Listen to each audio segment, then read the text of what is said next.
Hello dear students, in this lesson we are going to talk about angles in a triangle. Let's continue.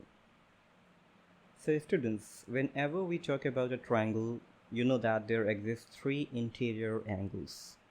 So the main concept in a triangle is that if we add all the three angles there in the triangle, let's say we have a triangle ABC and we wish to add all of them, angle A plus angle B plus angle C, they add up to 180 degree. That's the main concept, and that's also called the angle sum theorem or triangle sum theorem. And based on that, we have different types of questions we can often solve.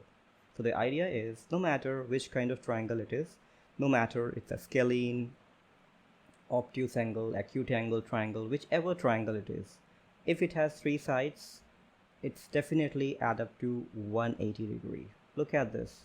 If it's a right angle triangle, so the other angle 55 plus 35 will add up to 90, and 90 plus 90 will be 180 degree. You can verify the measures of either of the triangle here. They will always add up to 180 degree. So that's the concept, and based on that, we're going to talk about that. There are some specific triangles like isosceles triangle has two sides equal, so consequently their opposite angles equal. An equilateral triangle has all the three sides equal, so their opposite angles are also means all the three angles are equal, and obviously 60 plus 60 plus 60 will become 180 degree. Scalene triangle, you guys know, based on their sides we have classified them in the three categories: isosceles triangle, which has two sides equal; equilateral triangle, which has all the three sides equal; scalene triangle, none of the sides are equal. No matter whatever triangle it is, if we add all the three angles, we'll always get a sum of 180 degree. So that's the beauty. Okay, let's now continue with questions. How do we do them actually? So first of all, you simply have to set up an equation, equate them equal to 180 degree, and that's how you can get the missing angle. Let's say we are given two angles in the triangle and the third is missing. So the simple idea is, by the angle sum theorem or triangle sum property, students, you guys already know that if we add all the three angles together, including 57, 79 as well as A, though A is missing, it's unknown, but we still consider that to be an angle. So all the three angles will add up to 180 degree. Now what you can do, guys, you can first add 57 and 79 together, because these are the like terms, and like terms can be added. However, A cannot be added because it's an unlike term here, it's a variable term. But definitely we can add these two like terms which are constants. That is going to be 136 degree plus A. Degree you don't have to apply every time, it's understood. And at the other end we have 180 degree, and it's just a simple equation we have. You guys know what to do. You need to subtract 136 from both the sides, and as soon as you subtract it, you got A alone at the left hand side, and on the right hand side you can simply write the value for A. That's gonna be 44 degree. So this is how we figured out our missing angle in the triangle. Let's take the next example.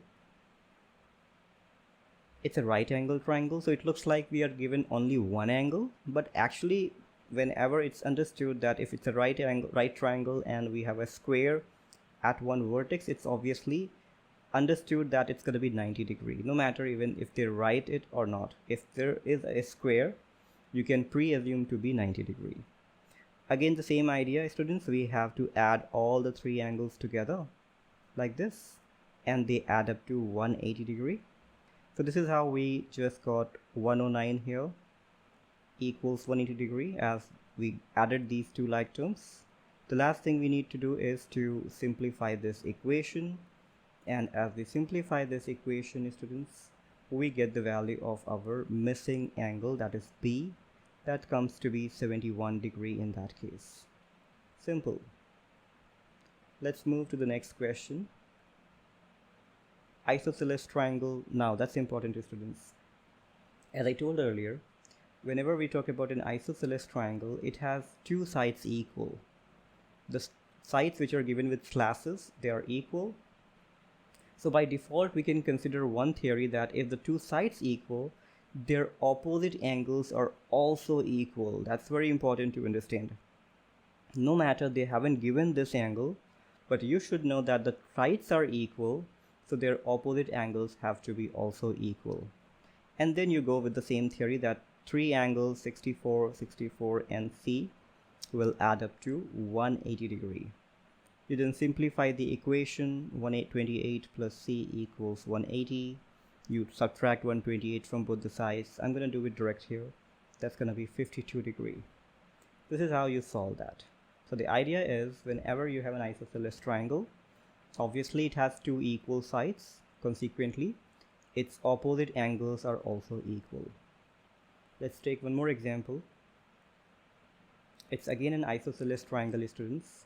Now it's interesting to see that they haven't given any figure for the equal angles. They've given an unknown term D. So no matter, it's D, that's still okay, as we are given that okay, there are two. We can consider that the two sides are equal. How do we realize the sides are equal? Because they're given two slashes, one slash on that side, other slash on that side. So these two sides are only equal. So definitely we can assume that angles to be also equal. So if one of the angle is D, other angles should also be considered to be D. Now we are aware of all the three angles, no matter it's a variable itself, but still we can form an equation. D plus 110 equals 180, and that's how we solve this. 2D equals, when we take it away from here, we subtract it, we get 70 degree. We divide 2 to both the sides, then students, we get 70 over 2, and that gives you 35 degree. So this is how we get the value of the missing angle in that. Okay students, so that's it in this class. See you in the next video.